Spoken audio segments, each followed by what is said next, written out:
Here we go, guys. I have loaded my program, which I'm gonna go ahead and plasma cut this whole sheet.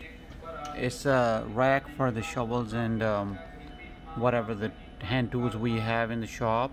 My buddy, he wanted it done. So what's going on here is that all these holes are for the shovels. They are 2 inches holes, and these square holes are for the post for the table that's the whole plate gonna sit on.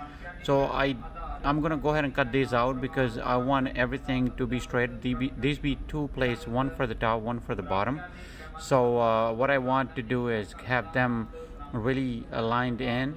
So once I go ahead and put the top piece in, I'm gonna cap it with the same material that's gonna be cut from here, just weld it around, and then probably do the grinding. And I have zeroed my machine and plasma ready to go. So let's hit run, see what it does.